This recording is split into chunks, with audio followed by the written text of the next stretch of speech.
Meu nome é Gilmar Edson, eu sou doutorando do Programa de Pós-Graduação em Métodos Numéricos e Engenharia pela Universidade Federal do Paraná. Sou orientado pelo professor Dr. Luiz Carlos Mattioli. Eu vou falar um pouquinho sobre a previsão do índice beta, que é uma previsão alternativa utilizada pela estratégia de investimento BET/HSBeta.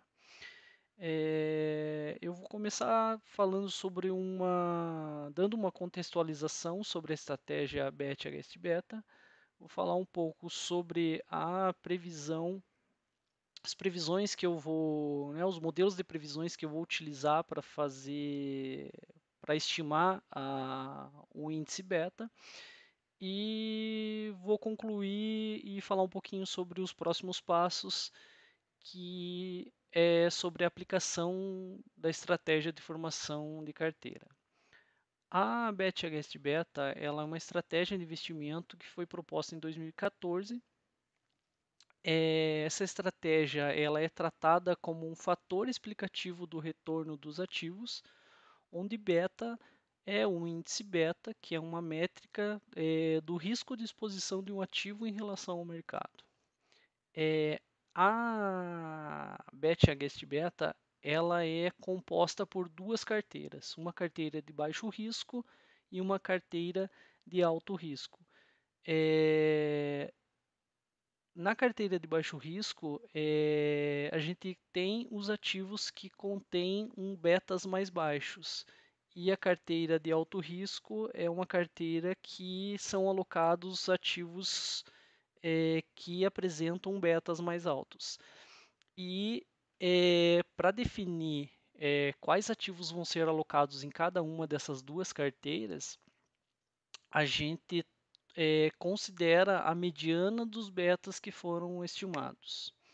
Então, cada um desses ativos dentro de uma das duas carteiras, ele é ponderado pelos betas. Então, a gente define ali qual vai ser o peso que cada ativo vai ter na carteira, né? O peso do investimento.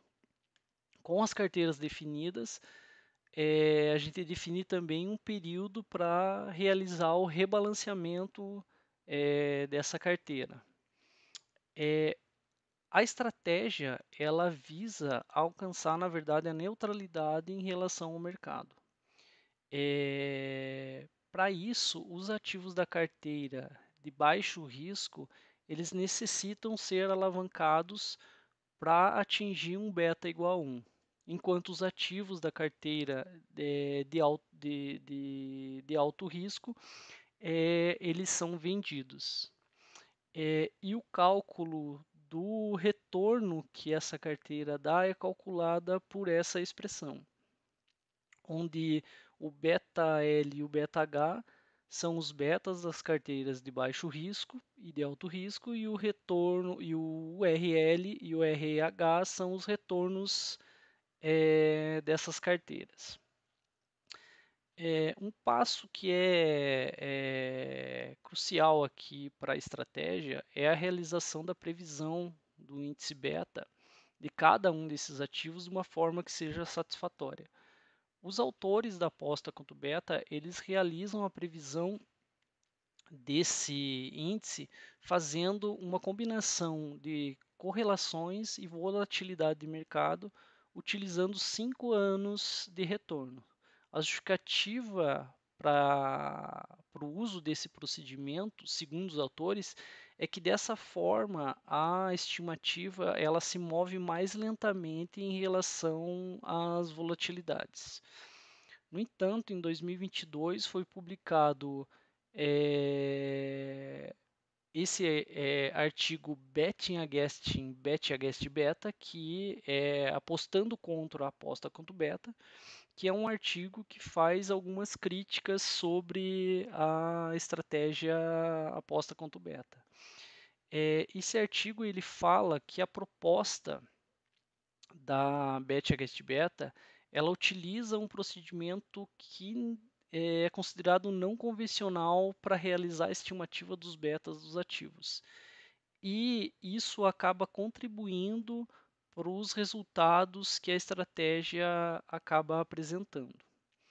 Pensando nesse ponto, ao invés de realizar as previsões como os autores da aposta conto beta propuseram, eu vou utilizar modelos ARIMA para estimar os betas dos ativos a partir da série temporal histórica dos betas. A estimativa dos betas ela tem um papel, na verdade, fundamental para tomar decisão. E para a formação de carteira de investimento é importante realizar essa estimativa de uma maneira que seja confiável e que a gente não carregue viés. Os dados utilizados por mim aqui foram retirados da fonte economática e referem-se aos valores mensais do índice beta de cada um dos ativos, considerando os últimos 6 meses para fazer o cálculo desse índice. Cada ativo ele possui uma série temporal mensal do índice que vai ser usada para realizar a previsão para um período fora dos dados históricos. Primeiramente, eu verifico quais ativos estão disponíveis para investimento em um determinado período, utilizando uma série temporal com 60 observações. Então, todos os ativos que eu estou trabalhando, eu tenho uma série temporal para todos de 60 observações mensais. Para cada um dos ativos, os seus dados eles vão ser separados em dados de treino e teste, onde eu vou usar 80% dos dados para treino e 20% para teste, que vão ser utilizados para verificar o desempenho da minha previsão. Para executar a previsão de cada um dos ativos, eu verifico se a série temporal tem comportamento estacionário através do teste ADF. Com uma série estacionária, eu defino quais são os dados de treino e os dados de teste, como eu mencionei ali anteriormente, né? Colocando 80% para treino e o restante deixando para, né, os 20% restantes deixando para validar a previsão. Com os dados de treino, eu verifico quais são os melhores parâmetros P, D e Q para o modelo ARIMA, sendo que cada um desses parâmetros representam os termos autorregressivo, a ordem de diferenciação e os termos de médias móveis. Em seguida, eu testo várias combinações desses parâmetros e o que apresentar o melhor ajuste em relação aos dados de treino é o modelo que eu vou utilizar. E a escolha de qual vai ser o melhor modelo, né, variando todos os parâmetros ali, é feita através da análise comparativa entre os modelos utilizando o critério de informação de Akaik. O critério de informação de Akaik ele mensura a qualidade do modelo, que basicamente fornece qual modelo perde menos informação em relação aos dados que a gente fornece para ele, que no nosso caso aqui são os dados de treino. E isso eu faço para cada um dos ativos. Aqui eu mostro testes para um dos ativos. Eu escolhi aqui o ativo da Petrobras. Esse teste ele mostra, na verdade eu vou mostrar dois testes aqui, os dois melhores, a comparação entre a previsão e a validação para os dois melhores modelos ARIMAs ali, considerando o critério de Akaike que eu encontrei. Então eu tenho aqui nesse primeiro slide, né, dos gráficos, eu tenho a primeira previsão, então é a comparação, a linha, na verdade, em azul, é a previsão que eu fiz com com um dos modelos, né, em comparação com os dados que realmente ocorreram que estão em laranja. A segunda previsão é um gráfico bem parecido, que foi feita com o modelo ARIMA também, mas com aqueles parâmetros P, D e Q um pouco diferentes dos que foi utilizado no slide anterior. E para verificar qual desses dois modelos, né, ou até mais modelos, eu tenho a melhor previsão ali, eu estou utilizando o erro quadrático médio para fazer a comparação entre os modelos. Então, além de escolher os modelos utilizando o critério de Akaike, eu faço uma segunda verificação medindo qual que é o erro médio quadrático desses modelos.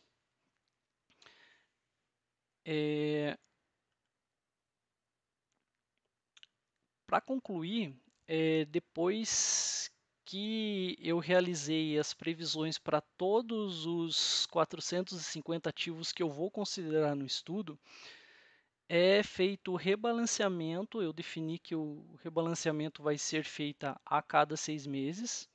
Então, a cada 6 meses, eu tenho que refazer todas as previsões, né, para cada um dos 450 ativos antes de fazer o rebalanceamento. E aqui, como os próximos passos, eu vou apresentar algumas análises de desempenho da carteira de investimento, fazendo a comparação dos retornos obtidos pela estratégia em relação aos retornos que o mercado está tendo. Eu coloquei aqui nas referências a primeira referência ali, que é justamente o artigo que propôs a aposta quanto beta. A terceira referência é o artigo que faz algumas críticas em relação à maneira que os autores da aposta quanto beta realizam a estimativa dos betas. Eu coloquei aqui nesse slide, a primeira referência desse slide ali, é um artigo que eu apresentei no Congresso Brasileiro Interdisciplinar de Ciência e Tecnologia esse ano, que tem mais detalhes ali de como foi feita as previsões e também fala com maior detalhes ali sobre a aposta quanto beta. E a última referência aqui é, na verdade, o link da apresentação anterior que eu fiz, onde eu mostro todo o modelo matemático de otimização que está por trás de toda a estratégia Bet Against Beta. Então, neste outro vídeo eu também falo um pouquinho sobre uma segunda alternativa para esse modelo de otimização que pode substituir o modelo que eles propuseram. E é isso, obrigado.